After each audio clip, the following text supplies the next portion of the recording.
Existe-t-il des preuves que les compétences développées dans les domaines tels que la lecture, l'écriture, la géométrie ou les sciences peuvent avoir un impact positif sur les arts plastiques? Oui, ça a participé puisque moi, il m'est arrivé dans l'un de mes cours, sinon dans deux de mes cours, de leur montrer par exemple qu'à partir de figures géométriques, ça peut aider au dessin. Quand je prends un triangle par exemple, en mathématiques j'enseigne le triangle. C'est déjà en réinvestissement le toit d'une maison. Quand j'enseigne un carré, en réinvestissement, c'est déjà les murs d'une maison. Donc voilà des choses auxquelles on les habitue pour des réinvestissements dans leur art de dessin et peinture. À partir d'un cercle, par exemple, on peut mettre des yeux, on peut mettre un nez. Un trait vertical, par exemple, c'est déjà un nez. Ouais, et on peut mettre un rond pour une bouche, etc. Donc c'est des genres de choses que nous faisons pour essayer de les aider dans l'atelier de dessin-peinture. Des exercices d'articulation par exemple.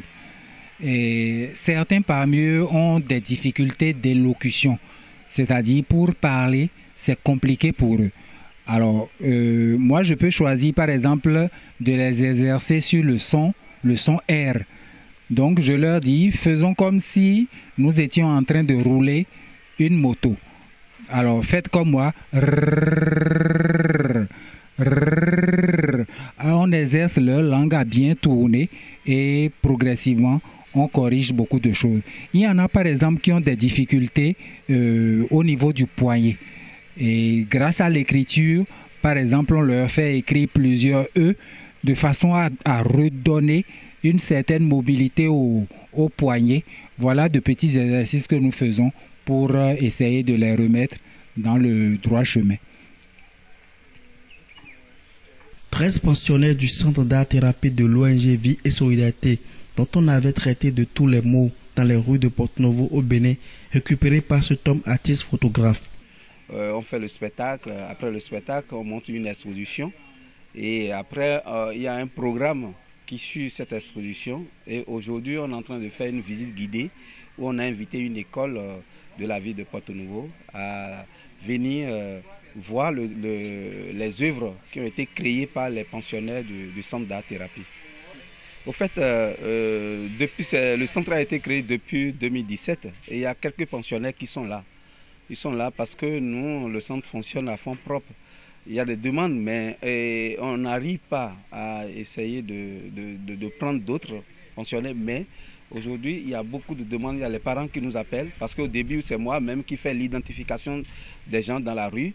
Je fais une enquête vers la famille et je sensibilise la famille autour de la santé mentale où je prends maintenant et je signe une convention avec la famille. Et avant de commencer le travail d'accompagnement et de soins avec l'art que nous on fait avec les jeunes ici dans le centre.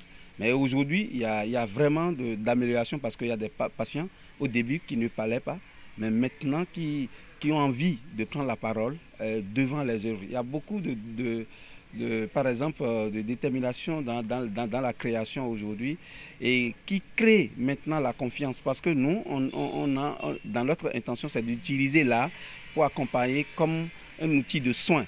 Mais l'art crée la confiance aujourd'hui et nos pensionnaires nous réclament des salaires. C'est pour cela qu'on a choisi cette année le thème « Comment un artiste peut vivre de son art ». Voilà.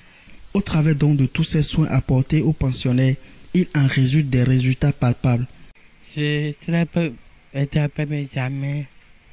Je graphie. Aujourd'hui, je n'ai pas de dessin. Je n'ai pas de dessin. Je n'ai pas de dessin. Parce que la part de dessin n'a pas de dessin. Rien que tu. Des résultats qui témoignent d'une amélioration dans la création des œuvres. Des patients qui ont l'occasion de montrer leur création artistique dans cette exposition dénommée Vivre de son art. Un acte qui entre aussi dans le cadre de la restitution des œuvres pillées par le colon et de stimulation chez les enfants dits normaux.